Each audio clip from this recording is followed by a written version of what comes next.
कार्यक्रम में स्वागत है। शुरुआत लेकिन सोने के साथ कर लेते हैं क्योंकि त्योहारी सीजन है और खरीदारी यहां पर अच्छी खासी देखने को मिली है। लेकिन इस सब के बीच एक चीज यहां पर शायद सरकार से छूट गई है।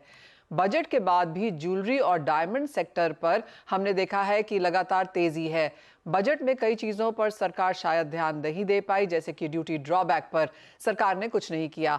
इसमें कैसे यहां पर हम मूव्स देखेंगे? सुरेंद्र जी, ये सवाल पहले आपसे है क्योंकि हमने ड्यूटी में तो कट देखा यहां पे 15 से 6% का, लेकिन ड्यूटी ड्रॉबैक में हमने यहां पर कुछ होता हुआ नहीं देखा। आपको लगता है कि ये एक मिस है सरकार की तरफ से और उसका कितना इम्पैक्ट या कितना फायदा कहें इंडस्ट्री ले रही है? देखिए, बजट आए हुए लगभग 1 महीना हो चुका है और जैसे कि सबको पता है कि गोल्ड पर ड्यूटी 15% की जगह 6% कर दी गई और सिल्वर पर भी ड्यूटी 15% की जगह 6% कर दी गई। तो हुआ ये कि ड्यूटी ऑलमोस्ट लगभग गोल्ड पर 5,90,000 रुपए पर किलो ड्यूटी कम हुई और सिल्वर पर 7,600 रुपए ड्यूटी कम हुई। लेकिन कहीं ना कहीं शायद मुझे पता नहीं कि ये रह गया है या सरकार ऐसा क्यों चाहती है। सरकार ने जो ड्यूटी ड्रॉबैक का जो नोटिफिकेशन था, जो 2023 में आया हुआ था, उसको अभी तक चेंज नहीं किया है। ड्यूटी ड्रॉबैक अभी भी यदि आप गोल्ड ज्वेलरी एक्सपोर्ट करते हैं तो 1 किलो गोल्ड एक्सपोर्ट करते हैं तो उस पर ड्यूटी ड्रॉबैक 7,04,000 रुपीज मिलता है और 1 kg चांदी आप एक्सपोर्ट करते हैं तो उस पर ड्यूटी ड्रॉबैक 8,949 रुपीज मिलता है। अब एक्चुअल ड्यूटी जो है वो गोल्ड पर 3,90,000 लगती है और सिल्वर पर 5,100 पर केजी लगती है। तो इन शॉर्ट में कहूं तो यदि सरकार को ये ड्यूटी ड्रॉबैक का सर्कुलर तुरंत जो नोटिफिकेशन है वो नया नोटिफिकेशन लेकर आना चाहिए और इसको अलाइन विद ड्यूटी करना चाहिए, क्योंकि अगर आप ड्यूटी लगभग 4 लाख रुपए दे रहे हैं तो आप उसमें 7 लाख रुपए का ड्यूटी ड्रॉबैक का रिफंड कैसे दे सकते हैं गोल्ड ज्वेलरी एक्सपोर्ट पर। तो हमने ये सरकार के ध्यान में ये बात लाई है। मुझे पता नहीं कि ये स्टेप या तो जिन लोगों ने ऑलरेडी 15% ड्यूटी पेमेंट कर दी है उनको न्यूट्रलाइज करने के लिए ये किया गया है या किस वजह से ये नोटिफिकेशन अभी तक विड्रॉ नहीं किया गया और नया नोटिफिकेशन ड्यूटी ड्रॉबैक का लाना चाहिए, ऐसी हमारी रिक्वेस्ट है सर। ऑलराइट, तो ये इब्जा की तरफ से रिक्वेस्ट है सरकार को कि यहाँ पर ड्यूटी ड्रॉबैक का जो नया नोटिफिकेशन है वो जारी किया जाना चाहिए। आपने दो काफी इंपॉर्टेंट चीजें यहाँ पर कही मेहता जी। एक तो ये कि सरकार से या तो ये मिस है या फिर सरकार इसको न्यूट्रलाइज करने की कोशिश कर रही है, क्योंकि जो लोग 15% ड्यूटी पे ऑलरेडी इंपोर्ट कर चुके हैं उनको शायद ड्यूटी ड्रॉबैक का जो फायदा है वो शायद मिले। लेकिन क्या क्वांटम है इसका? अगर पिछले एक ही महीने की बात की जाए, क्योंकि बजट को 1 महीना हुआ है, तो किस तरह के नंबर सोने में और चांदी में फिलहाल बनता हुआ देख रहे हैं हम in sense of duty drawback? नहीं, देखिए, ये पिछले 1 महीने के एक्चुअल नंबर्स तो अभी तक किसी के भी पास नहीं है, हमारे पास भी नहीं है। लेकिन मैं आपको बता दूं, यदि मैं पिछले साल के आंकड़े देखूं तो लगभग लगभग हम लोग 150 टू 170 टन का सालाना एक्सपोर्ट करते हैं। तो यदि मैं महीने में 10 टन का भी एक्सपोर्ट गिन लूं गोल्ड ज्वेलरी का, तो मुझे लगता है कि इससे सरकार को लगभग 300 करोड़ रुपए के आसपास का नुकसान हो चुका होगा, यदि ये 10 टन के एक्सपोर्ट के नंबर जो एक प्रोबेबल नंबर्स हैं, यदि वो नंबर सही हैं तो इसीलिए ये जरूरी है कि इसको अलाइन किया जाए ड्यूटी स्ट्रक्चर के साथ में, क्योंकि आप 7 लाख रुपए ड्यूटी ड्रॉबैक दे रहे हैं और जबकि ड्यूटी लग ही रही है लगभग 4 लाख रुपए, तो 3 लाख रुपए का एक्सपोर्टर को बेनिफिट हो रहा है। ये बेनिफिट क्या उन्होंने जो ऑलरेडी 15% ड्यूटी पेमेंट कर दी है उसको न्यूट्रलाइज करने के लिए किया गया है? यदि ऐसा किया गया है तो ये तो बड़ा वेलकम स्टेप है, लेकिन मुझे लगता है कहीं ना कहीं ये शायद रह गया है और हम सरकार को सिर्फ ये बताना चाहते हैं कि इसको आप तुरंत चेंज कर दीजिए ताकि इसका कोई गैर फायदा ना उठा सके।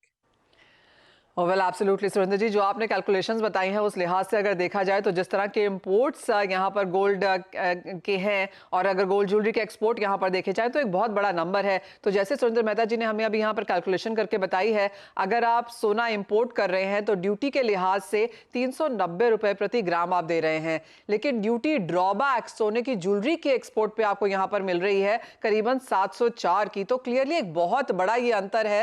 एंड सुरेंद्र जी, आपकी बात सही है, अगर यहाँ पर सरकार फेवर भी कर रही है जूलर्स को, न्यूट्रलाइजेशन के हिसाब से भी यहाँ पर काम हो रहा है, उसके हिसाब से भी बहुत बड़ा नुकसान ऑन पर मंथ यहाँ पर हम गवर्नमेंट की तरफ से आता हुआ देख रहे हैं। और आपकी बात मैं फिर यहाँ पर दोहराना चाहूंगी कि आप सरकार से ऑलरेडी कह चुके हैं कि अलाइन किया जाए ड्यूटी ड्रॉबैक को एज ऑफ नाउ, क्योंकि अब तक यहाँ पर जिस तरह का ये डिसअलाइनमेंट है और जिस तरह का नुकसान सरकार को है, यूजुअली ऐसा होता ही नहीं है कि इंपोर्ट ड्यूटी यहाँ पर नीचे हो और ड्यूटी ड्रॉबैक यहाँ पर ऑन द हायर साइड हो। लेकिन चांदी के बारे में भी आपसे जानना चाहेंगे। आपने सोने के बारे में बताया पिछले महीने 10 टन जैसा इंपोर्ट हुआ होगा, क्या चांदी में भी ऐसे कुछ नंबर्स हैं जिसका हम यहाँ पर अपने दर्शकों के समक्ष एक कैलकुलेशन रख सकें? मुझे लगता है कि चांदी का इतना ज्यादा एक्सपोर्ट नहीं होता है, और क्योंकि चांदी वॉल्यूम वाइज और वैल्यू वाइज बहुत छोटा नंबर होता है, तो इतना मुश्किल है। वैसे चांदी में सरकार को ऑलमोस्ट 4,000 रुपीज पर केजी का नुकसान हो रहा है ड्यूटी ड्रॉबैक की वजह से। चांदी के एक्चुअल नंबर्स अभी मेरे पास नहीं है, एक्सपोर्ट के नंबर्स, तो मैं शायद आपसे वो शेयर नहीं कर पाऊँ।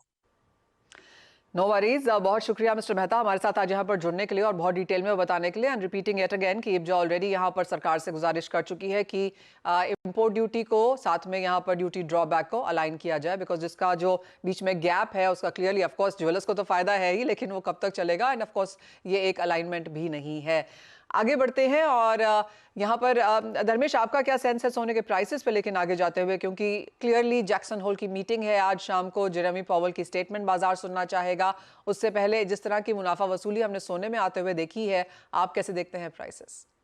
देखिए, फंडामेंटली अभी भी सोना काफी फर्म है। अगर आप देखिए, ये हफ्ते में इसने एक नया हाई बना के फिर से मार्केट में प्रॉफिट बुकिंग कल शाम के सत्र में देखने मिली है।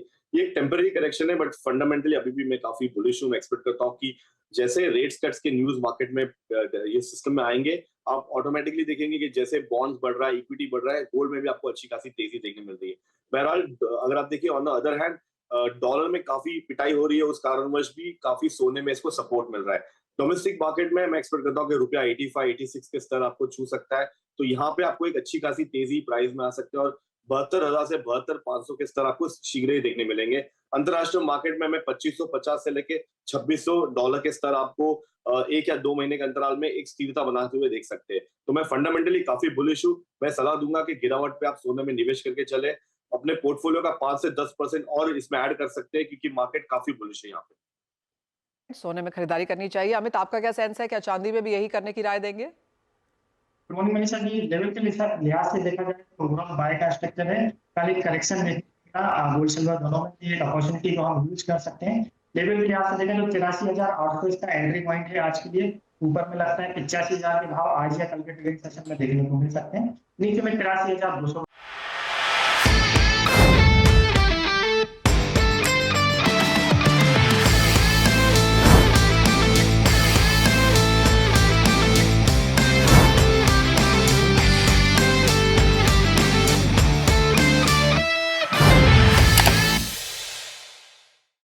बता दें कि मनी कंट्रोल पर दिए गए विचार एक्सपर्ट्स के अपने निजी विचार होते हैं।